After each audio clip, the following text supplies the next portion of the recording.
Bon, moi aussi, je vais me présenter rapidement. Donc, Arnaud Masson, je suis DEC, et puis j'ai un parcours qui en fait est récent dans la santé, puisque j'ai rejoint le groupe Général de Santé il y a 6 mois à peu près, et donc je suis leur directeur marketing, ce qui est une création de poste, ce qui est assez en lien avec ce qu'on disait tout à l'heure. D'ailleurs, je suis un petit peu embêté parce que votre présentation résume exactement la mienne. Je vais juste essayer d'illustrer. Donc, vous m'avez coupé l'herbe sous le pied, mais c'est pas grave parce que ce qui est intéressant, c'est que on est vraiment au cœur de la problématique du soin et du service, et de voir comment les deux finalement se complètent et s'harmonisent. J'ai appelé quand le patient est aussi un client. Je sais que c'est un terme qui parfois est utilisé avec une certaine on va dire discrétion, voire caution, comme disent les Anglais, parce que ça fait un peu peur pour les raisons qu'on a évoquées tout à l'heure dans le milieu de la santé. Et je pense qu'on n'a effectivement pas trop de scrupules à avoir, car il y a une notion de prix, il y a une notion de coût, il y a une notion de choix, et puis finalement on parle de gens qui viennent à l'hôpital, puisque nous sommes en fait un groupe hospitalier privé, le premier en France, d'assez loin d'ailleurs, parce que si on additionne le deuxième, le troisième, le quatrième, je pense qu'on n'arrive pas au niveau en termes de volume de Général de Santé. D'ailleurs, c'est vrai que ce n'est pas forcément une marque connue, et ça n'a pas vocation à l'être. On parle déjà de marque parce que c'est un groupe. En fait, on est des établissements, donc de MCO, médecine, chirurgie, obstétrique, SSR, soins de suite, réadaptation, et puis psychiatrie.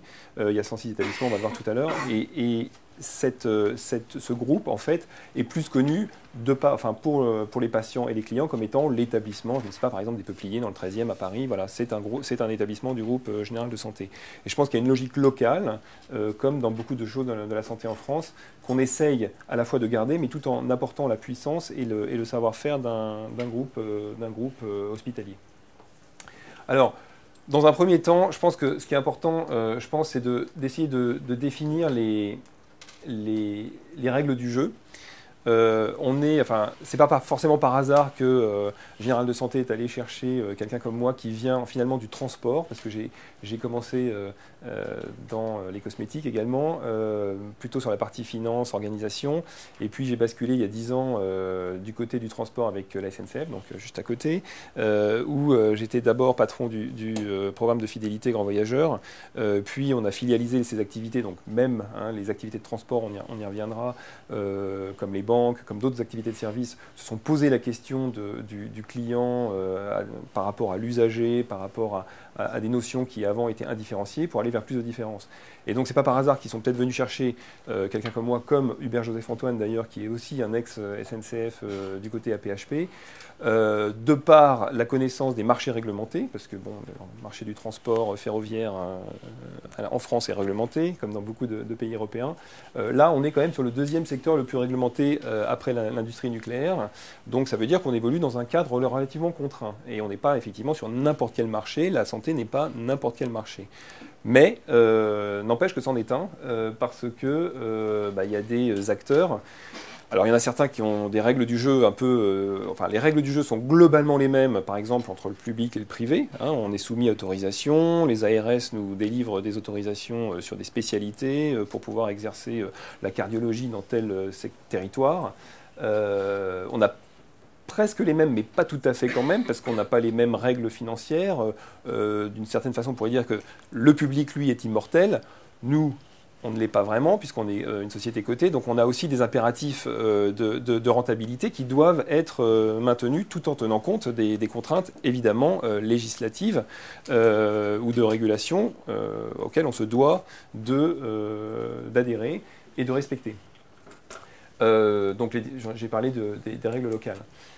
Globalement, le marché, il ne va pas non plus super bien. On est quand même sur on va dire un mode de financement assez contraint, surtout et de plus en plus.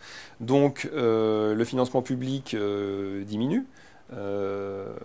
Pareil, la PHP, 150 millions d'économies en 2013 à trouver. Quand on a des règles du jeu qui change avec, par exemple, le prix des actes, où on nous fixe, voilà, le prix des actes, c'est-à-dire votre haut compte d'exploitation, tout d'un coup diminue de 0,5% alors que vos charges augmentent, vous devez trouver des relais de croissance et des économies ailleurs pour pouvoir tenir vos impératifs de compte d'exploitation. Et on a un modèle économique où, par exemple, l'offre hôtelière, où on est globalement dans une situation de surcapacité hôtelière. Hospitalière. Donc ça veut dire qu'il y a une crise qui commence à impacter aussi la demande hospitalière. Les gens, on le voit, hein, décalent des opérations ou se posent des questions sur finalement l'équation publique-privée avec la problématique des dépassements d'honoraires qui existe dans les deux secteurs pour que les choses soient aussi très très claires. Mais c'est vrai que nous avons cette caractéristique-là d'avoir des praticiens qui pratiquent des dépassements d'honoraires. Et on a pour 2013 une croissance, on va dire, hospitalière privée estimée à 1%, ce qui, dans le cadre globalement de la crise, n'est pas si mal que ça, mais qui pose un certain nombre de questions par rapport à des coûts qui, eux, augmentent aussi de façon plus importante. Et puis on a, on va dire, des pratiques médicales qui sont en transformation. On a un très fort développement de l'ambulatoire. Donc grosso modo, nous, notre modèle économique était basé sur le prix régulé de la santé couvre nos charges grosso modo, et on gagne notre vie sur les services, l'hôtellerie. L'ambulatoire, ce n'est pas une très bonne nouvelle, en théorie, puisque ça veut dire qu'il y a moins de nuitées, donc moins de marge pour un groupe privé. Alors par ailleurs, il y a aussi des effets un peu contraires, les DMS, donc les durées moyennes de séjour qui, de par l'ambulatoire, et de toute façon c'est un mouvement général, ont tendance à se réduire. Donc ce qui fait qu'on a aussi la capacité peut-être, en rationalisant bien les opérations, à pouvoir traiter plus de clients dans un temps donné et donc d'améliorer notre productivité. Donc ces deux notions-là sont à piloter de façon très très fine, et c'est vrai que globalement on arrive, parce qu'on n'a pas non plus tout le temps les mêmes contraintes, mais on arrive à des opérations qui, en tout cas un coût de fonctionnement des hôpitaux et des cliniques privées qui sont entre 25 et 30% inférieurs au coût de fonctionnement du public. Et c'est dans cette gain de productivité qu'on arrive encore à trouver des marges, mais des marges relativement faibles.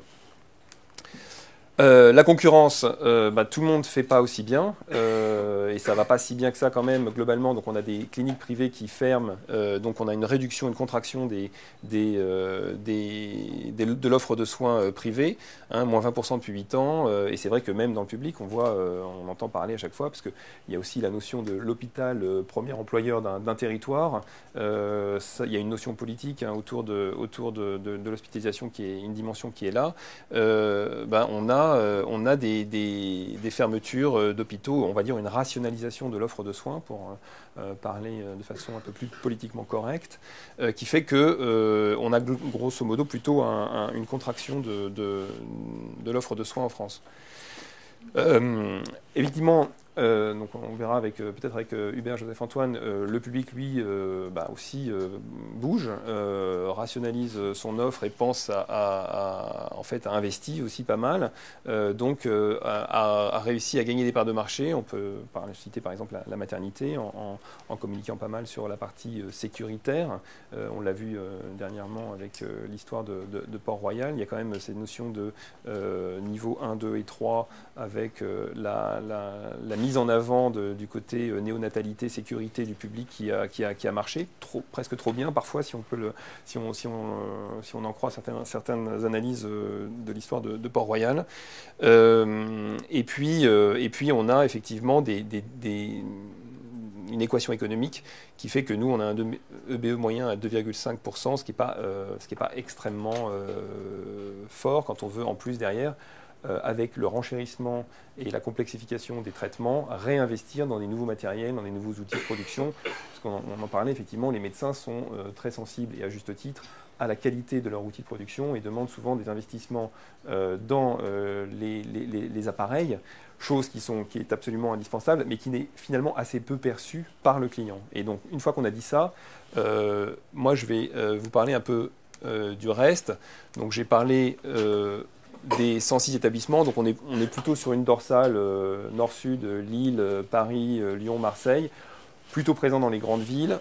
On s'organise en pôles, en essayant de rationaliser nous aussi notre filière de soins pour avoir une suite, un continuum qui soit je me fais opérer, je vais en soins de suite et ensuite la médecine de ville prend le relais. Donc on organise nos établissements en pôles. Grosso modo, bon, la volumétrie 14 000 lits. Et on a investi 200 millions en 2011. Donc je vous donnerai les chiffres 2011 parce que les chiffres 2012 vont être publiés, ils sont sous embargo, donc je ne peux pas en parler. Encore quelques chiffres, après on en a fini. L'idée c'est quand même les 19 000 collaborateurs du groupe. Alors quand on parle de service, je pense que ce qui est complètement lié à la notion de client, c'est la notion de personnel et de nos collaborateurs. Parce que nous sommes une entreprise de service, et qui est-ce qui rend le service? Ce sont les 19 000 collaborateurs du groupe, donc qui sont salariés du groupe général de santé ou des établissements généraux de santé. Ce sont eux qui sont en contact du client, et ce sont eux qui vont délivrer ou pas une expérience client satisfaisante et réussie. Évidemment dans le soin, mais tout ce qui va être périphérique aux soins. On a nos médecins libéraux, donc un modèle relativement original en France, puisqu'ils ne sont pas salariés par définition de notre groupe, et on va dire, on est dans une notion de collaboration, d'influence, de discussion assez étroite sur les intérêts respectifs de ce triangle qui est le patient, le médecin, avec cette relation fondamentale dans le soin entre le patient et le médecin, et puis quelque part le payeur du soin, enfin celui qui offre les murs, le bloc, la capacité hôtelière, et qui a aussi son mot à dire parce que c'est lui qui investit et qui délivre des résultats à ses actionnaires. Donc les chiffres 2011, à peu près 2 milliards de chiffre d'affaires, et on représente 16% de l'hospitalisation privée en France. Voilà. Donc ça, c'est important aussi parce que quand on discute avec nous, on est vraiment dans une logique de partenariat public-privé. On ne peut pas, enfin, même pour dépasser les oppositions potentielles entre public et privé, on ne peut pas faire abstraction d'un acteur qui pèse ce poids-là dans le monde de la santé en France, parce que tout simplement, si on décidait, je ne sais pas, comme par Elmonial, il y a eu un épisode où effectivement dans le groupe Vitalia on a finalement l'ARS a dit voilà, c'est terminé maintenant, la clinique Paris-Monial, les praticiens et les activités se déplacent sur l'hôpital public.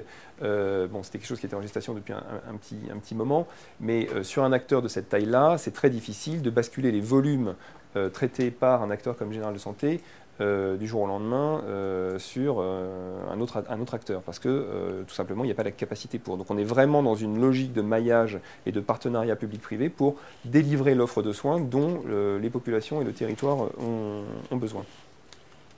Alors, les patients dans tout cela, parce qu'on n'a pas encore parlé d'eux, et c'est quand même pour ça aussi qu'on est là ce matin.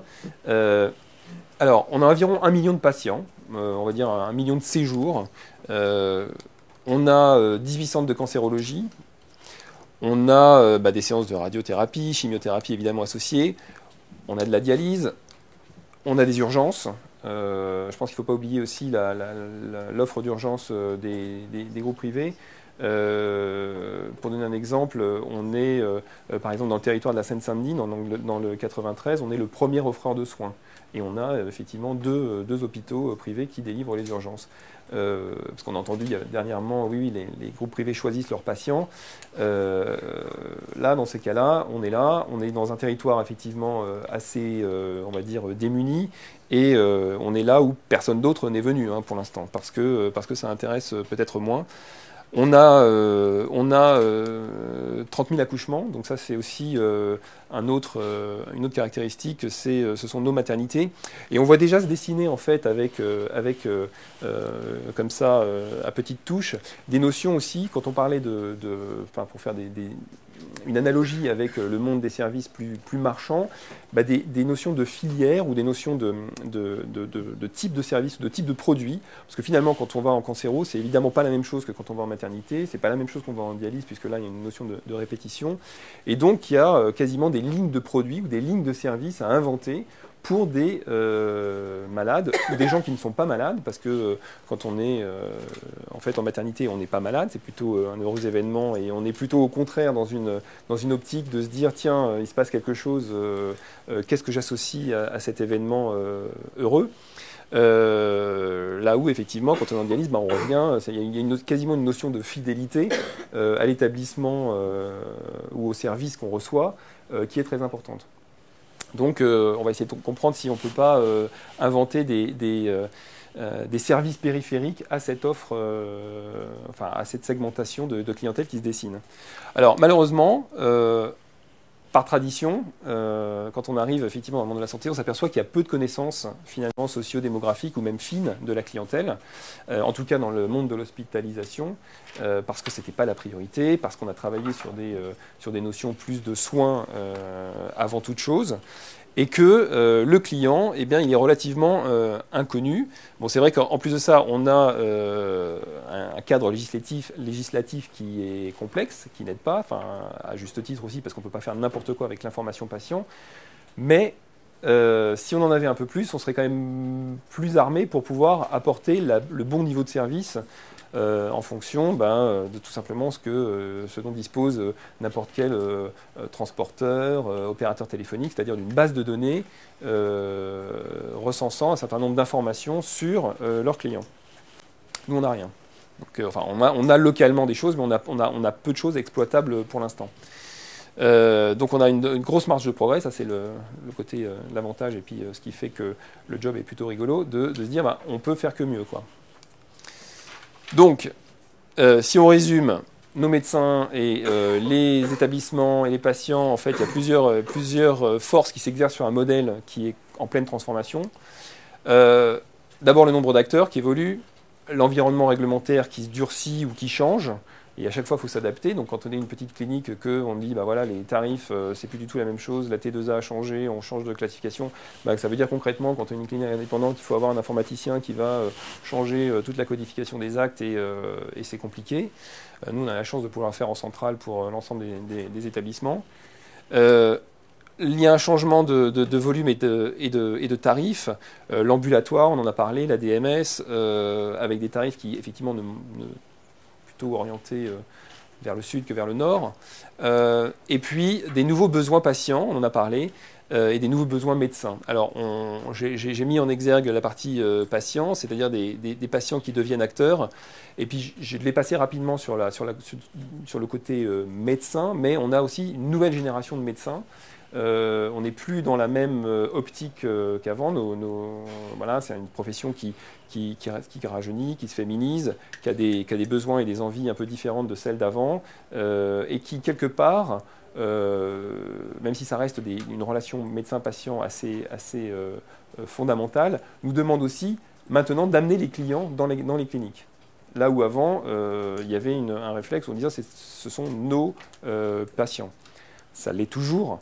Mais il y a quand même une évolution qui commence à se faire jour par rapport à le besoin d'amener, via l'attractivité de l'établissement, un volume de patientèle, et on va le voir, qui est lié du coup à la périphérie des soins. Évidemment, la réputation du médecin reste importante.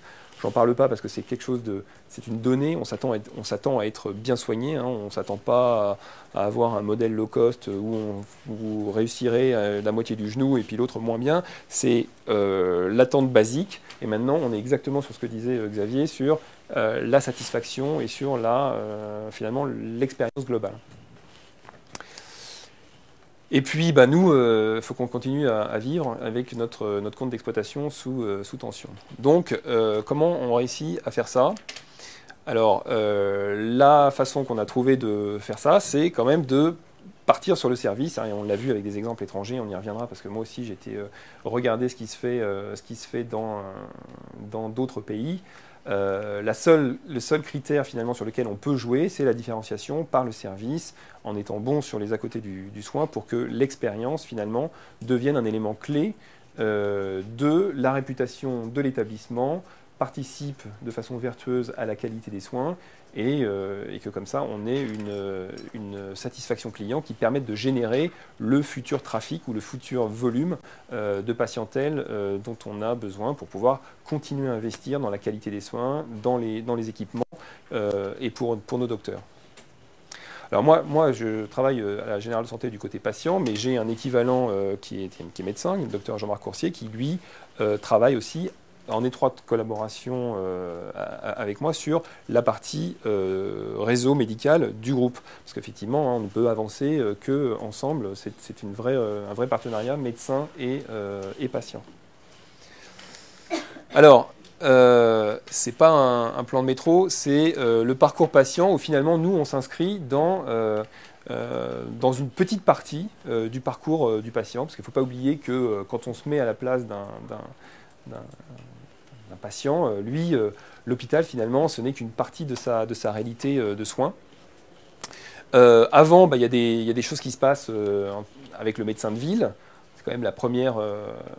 Il ne faut pas oublier que la première relation, c'est avec son médecin habituel, son médecin traitant. Éventuellement, il peut y avoir des structures de diagnostic complémentaires, des centres de coordination, le pharmacien. Et puis, il se passe des choses après. Une fois qu'on a été opéré, il y a des traitements, il y a éventuellement de l'infirmière libérale qui va venir faire les pansements. Et puis, on revoit son médecin après parce que c'est quand même le maillon essentiel du soin personnel. Donc, on est dans une filière, la filière de soins. C'est la trajectoire du patient et tout de suite, ça veut dire que quand on est un groupe privé d'hospitalisation et qu'on est vraiment sur une partie, sur un maillon de la chaîne, on doit quand même commencer à regarder ce qui se passe et avant et après pour pouvoir mieux servir aussi pendant l'expérience principale que nous on délivre, qui est l'hospitalisation. Alors, j'ai essayé de résumer ça en disant, aujourd'hui, voilà, nous on est là au centre, mais on ne sait pas ce qui se passe trop avant, on ne sait pas trop ce qui se passe après non plus, et on a besoin de le savoir si on veut intégrer les besoins et mieux, on va dire, satisfaire le patient qui passe chez nous. On a une grosse dominante soins, ça ne se voit pas très bien, mais et une petite dominante service qu'on essaye d'apporter pendant l'hospitalisation. Or, demain, et déjà aujourd'hui en fait, ce que demande le patient, c'est une expérience intégrée. Ce qu'il veut, c'est pouvoir avoir un continuum de services entre l'amont et l'aval de son hospitalisation, avoir finalement une expérience globale comme le site Xavier qui soit aussi importante d'un point de vue soins, qui est l'attente de base, que du point de vue service, qui va être d'ailleurs différente selon les types de clientèle. Et on prend des exemples comme par exemple, oui, forcément, je peux amener le client via du taxi médicalisé ou pas d'ailleurs dans mon établissement. Je peux l'appeler, je peux éventuellement lui dire, voilà, on va préparer votre hospitalisation ensemble, donc n'oubliez pas que vous devez avoir tel document, que vous devez avoir fait tel examen, est-ce qu'il y a quelque chose que je pourrais faire pour vous, par exemple vous vendre une chambre particulière, ou vous donner, je ne sais pas, tel service en avance, c'est-à-dire préparer de la téléphonie, du Wi-Fi, enfin, pour comprendre quelles sont ses attentes pendant l'hospitalisation. On a développé par exemple c'est une expérience qu'on a développée à Lille, des expériences de prévention, c'est-à-dire que parfois, c'est paradoxal pour un groupe d'hospitalisation, mais on est parti de l'idée qu'il valait mieux prévenir que guérir, et donc on a développé un centre de sport médicalisé, comme ça, on va dire une salle de sport extrêmement bien équipée, mais surtout médicalisée avec des médecins du sport, des cardiologues qui vous font un bilan complet avant que vous commenciez à monter sur le moindre équipement et appareil, et qui va vous permettre de dépister, détecter éventuellement des problèmes, mais surtout vous éviter d'aller ensuite dans l'hospitalisation. Donc on est déjà dans une logique de briques de service par rapport à notre offre de soins. Après, en aval, c'est pareil, je peux vous raccompagner chez vous. On a développé, donc là je remets la même notion et on voit qu'on commence à parler d'hôpital hors les murs, de pouvoir commencer la relation avant qu'on ait même rencontré le client physiquement et après l'opération, voir si tout s'est bien passé, voir s'il n'y a pas de douleur, voir s'il y a éventuellement un besoin de repasser pour voir son médecin traitant. Ça, ce sont maintenant concrètement des services qui commencent à être même préconisés par l'HAS pour pouvoir, dans un cadre ambulatoire qui se développe de plus en plus. Je rappelle que le taux d'ambulatoire, par exemple aux États-Unis ou dans des pays scandinaves, c'est 70-80% des opérations. Donc on peut quasiment tout faire en ambulatoire comme type d'intervention chirurgicale. De plus en plus va nécessiter la capacité des opérateurs à pouvoir maîtriser ce genre de service pour s'assurer d'un point de vue sécurité, mais même de confort, que la qualité du soin est là après qu'il ait quitté les lieux de l'hospitalisation. Donc on a fait par exemple des tests avec des gens comme Bien-être Assistance qui appellent selon des protocoles bien définis avec nos médecins. En l'occurrence, c'était pour le canal carpien, donc ça se fait en ambulatoire aussi. C'est pareil, on n'est pas vraiment malade quand on a juste, voilà, on a un peu mal à la main, mais on n'est pas non plus invalide du tout. Donc on vous opère, ça dure 4 heures et après vous repartez chez vous. Donc on a développé des protocoles où on appelait 4 jours avant, 1 jour avant et 1 jour après pour préparer l'hospitalisation, voir si tout était bien passé. Et derrière, vous aviez un personnel soignant, médicalisé, qui répondait à vos questions ou qui vous passait en fait à travers un protocole de soins. Alors ensuite,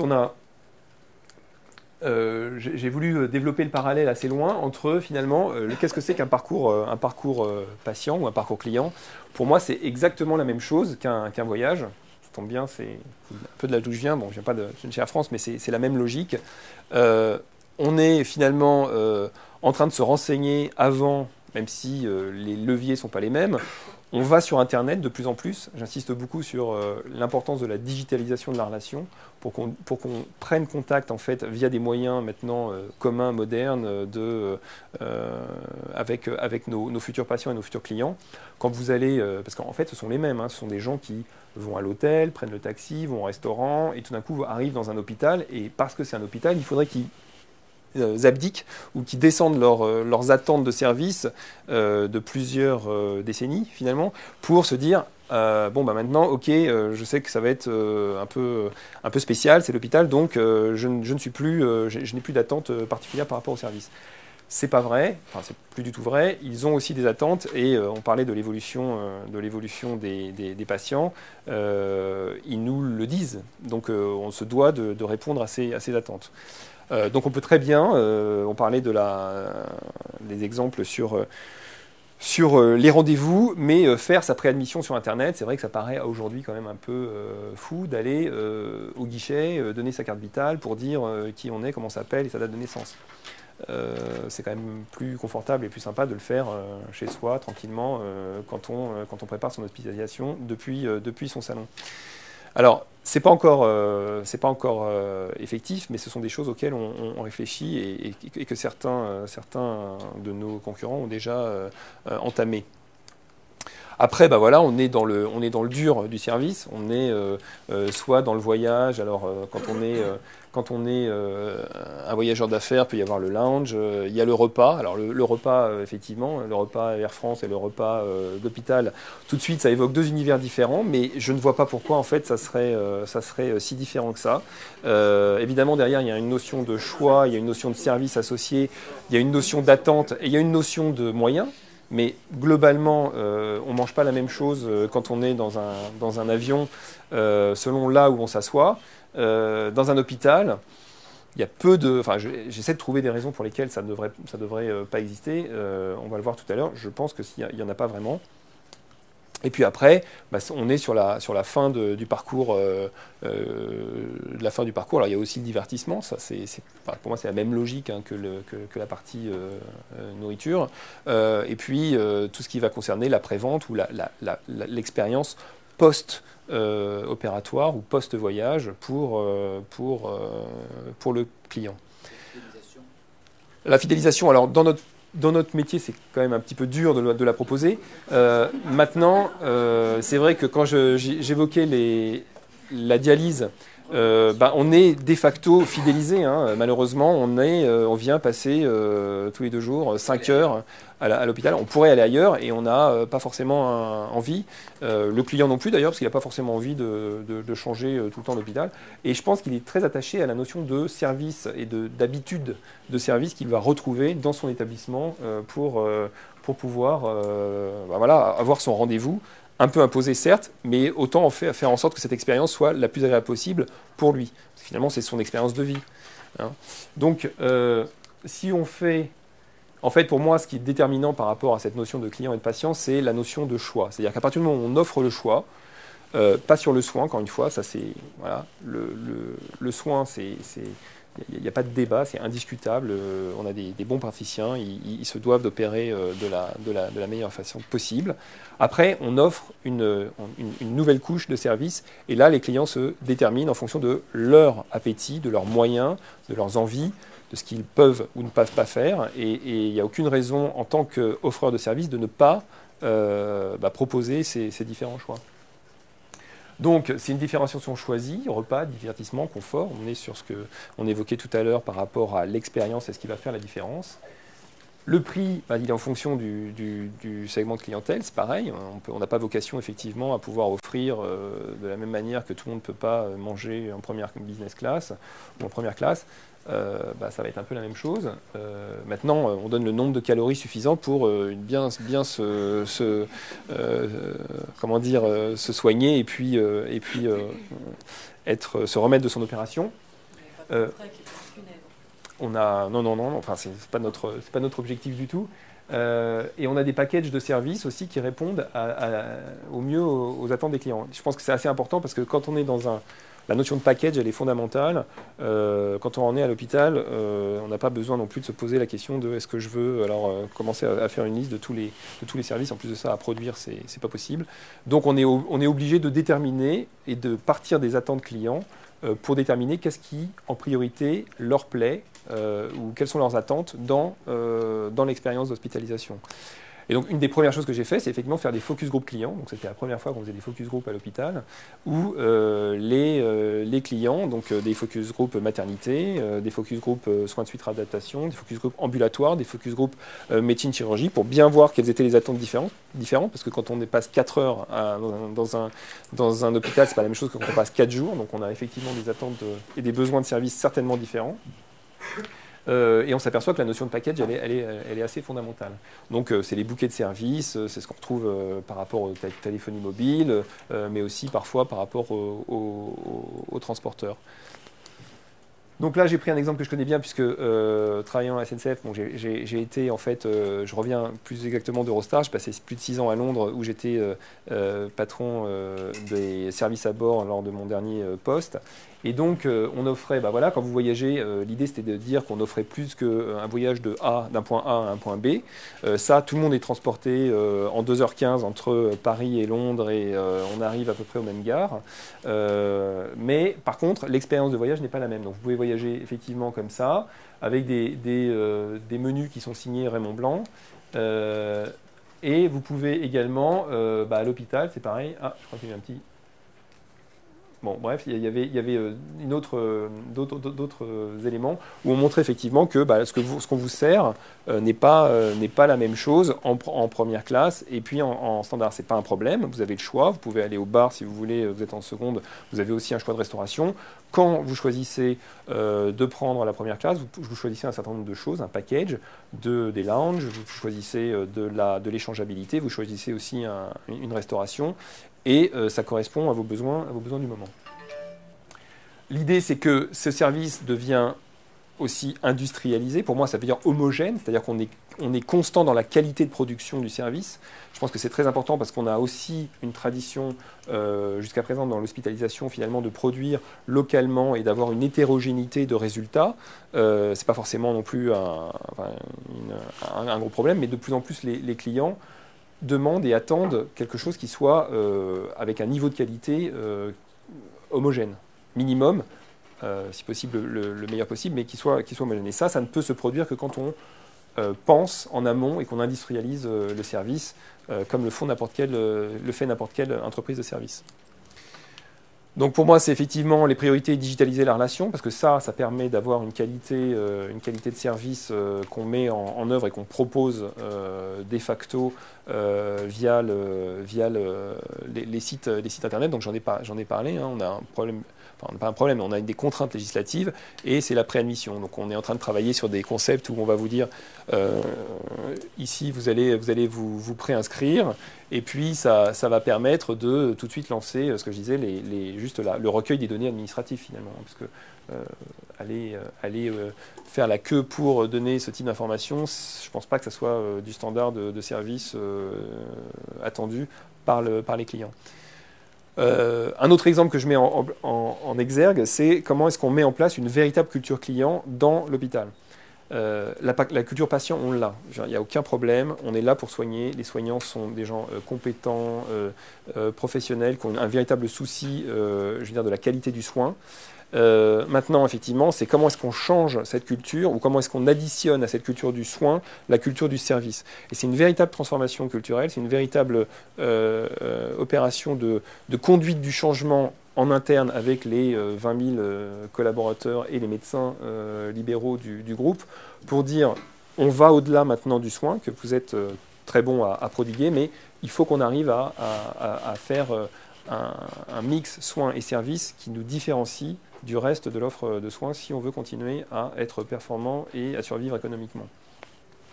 Alors, par exemple, donc on a mis un indicateur, si vous êtes familier avec le concept, excusez-moi, mais je vais juste le rappeler, c'est le concept de NPS, de Net Promoter Score, où on va dire pour la première fois, en fait, on va mesurer, on a des questionnaires qualité aujourd'hui qui disent, parce que de toute façon c'est légal, mais qui demandent sur un certain nombre de critères qui demandent leur avis aux clients.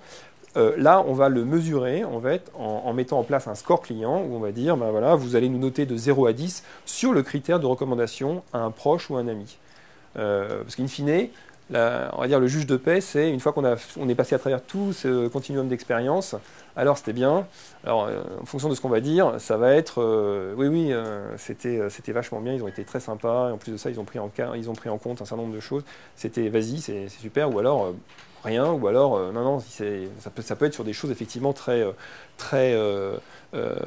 déconnectées du soin. Hein. Moi, j'ai vu des fiches de réclamation. C'est toujours intéressant d'aller regarder, de voir ce que les gens disent de notre expérience, où la personne disait, bah voilà, moi j'ai payé une chambre particulière, ça coûte quand même, selon les établissements et selon la gamme de chambres particulières, autour de 150, 200 euros la nuit.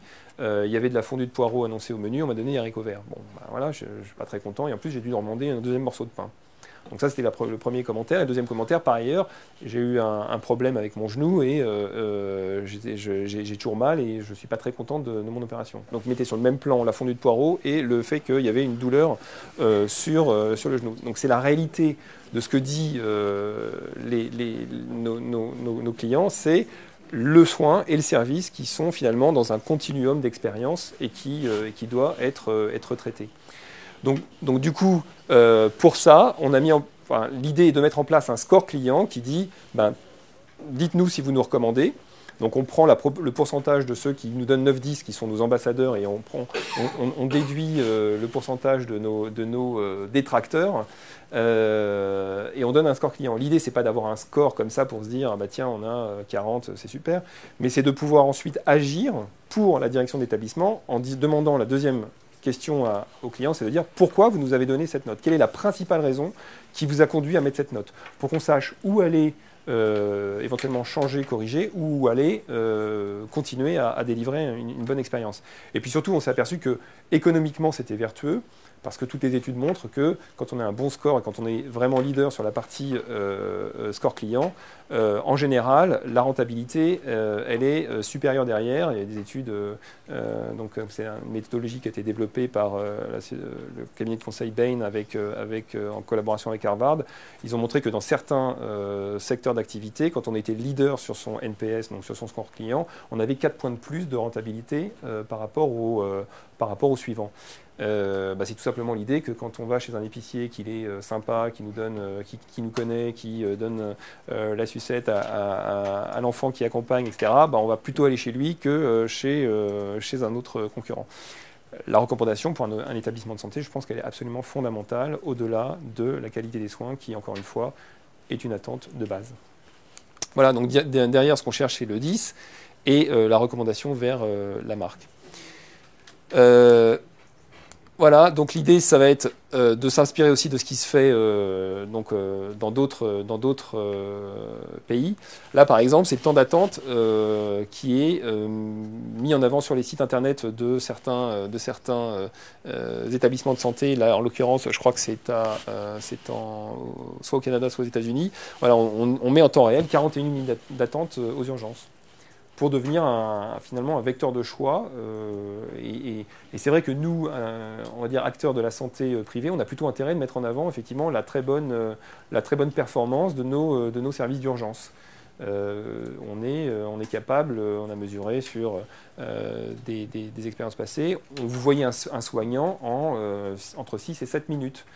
Après, ça ne veut pas dire que vous restez que 6 ou 7 minutes à l'établissement, mais en moyenne, on a des temps de passage globaux qui sont entre 1h30, 2h, même 2h30, 3h, c'est quand même pas mal par rapport à des expériences clients. Une fois que vous avez été complètement pris en charge et que vous ressortez de l'établissement au bout de 2 heures, c'est-à-dire que vous avez été éventuellement radiographié, examiné avec une prescription, déjà de pouvoir commencer le protocole, la prise en charge au bout de 6-7 minutes, c'est une performance sur laquelle on doit pouvoir nous s'appuyer pour pouvoir communiquer dans les limites légales qui sont autorisées.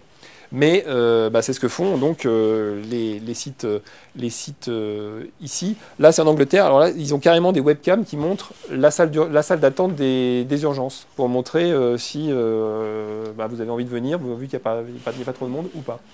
Donc je pense qu'on parlait en termes de transparence client et en termes de qu'est-ce qu'on fait pour les clients.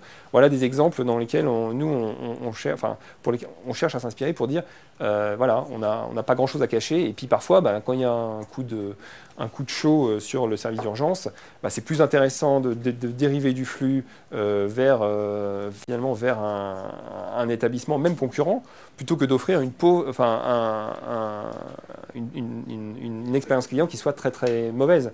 Voilà. Donc encore quelques exemples pour l'offre de soins globalisée. Donc effectivement, c'est les sites multilangues, c'est le fait que on puisse dire voilà, on a plusieurs offres de services, et puis ils disent voilà, on travaille avec Lufthansa, donc ils s'adressent clairement à une communauté globale de patients, maintenant une communauté globale européenne de patients, en disant voilà, on peut aussi vous aider même à venir dans notre établissement. Ça, ce sont les Allemands. On a toujours pareil, là c'est une autre, c'est toujours Hambourg, avec une notion de devis. Donc on se déculpabilise aussi vis-à-vis de l'argent. La santé, ça a un coût. Il y a des notions effectivement de patientèle différentes. Quand on est un assuré social français, c'est pas la même chose que quand on soigne aussi quelqu'un qui peut venir à l'étranger et qui, pour des bonnes raisons, ne serait-ce que par la reconnaissance de la qualité médicale française, veut venir se faire opérer dans un centre ou un hôpital français. On a eu, pas le débat, mais en tout cas l'information cet été avec la PHP qui elle-même développe son offre de soins à destination des patients internationaux, parce que ce n'est pas forcément des étrangers, ça peut être des Français de l'international qui reviennent se faire aussi opérer en France. Et donc on a une notion de devis, de dire voilà, et c'est pas forcément le même prix pour quelqu'un qui cotise que quelqu'un qui cotise pas. Je pense que c'est quelque chose de pas tellement choquant. Et alors encore une fois, avec la notion de package intégré, parce qu'on est sur une tarification à l'acte du côté français. Quand on est un patient international qui vient se faire opérer en France, on veut savoir pour combien on va en avoir globalement et quel est le niveau de service associé.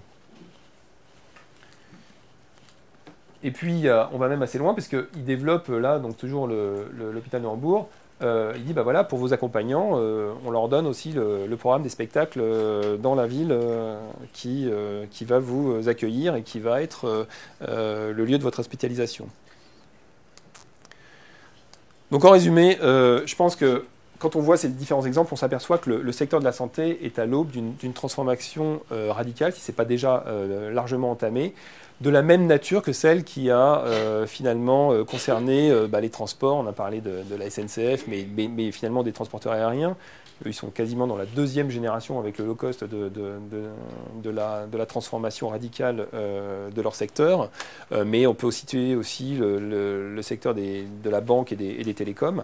L'offre de services associés explose et donc on est là aussi aujourd'hui confronté à un effet de ciseau avec une offre de services associés et une offre une crise de financement qui fait qu'on doit en fait réussir à mailler les deux.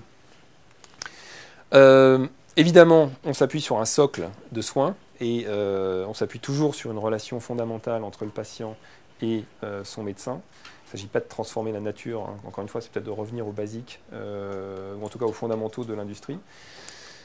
On est sur une opportunité de création de valeur, parce que c'est pas non plus que oh là là, il n'y a plus de financement, oh là là, c'est dur, on a des marges faibles, mais en fait, on est aussi capable de, je pense, créer de la valeur pour mieux servir le client et pour mieux le satisfaire autour de l'hospitalisation, avec des marges qui vont être trouvées via cette satisfaction d'un besoin et de cette création de valeur. Et on est tout simplement en train d'assister à une relation, je dirais, mature entre, dans le secteur de la santé, une relation patient mature, une relation client qui implique toujours ces trois acteurs fondamentaux. Ça passe encore une fois, je pense, par l'association étroite de nos collaborateurs, parce que ce sont eux qui vont délivrer cette expérience patient et cette expérience client. Donc c'était un peu les messages clés que je voulais faire passer ce matin. Et maintenant, je suis disposé à recevoir vos questions. Merci beaucoup.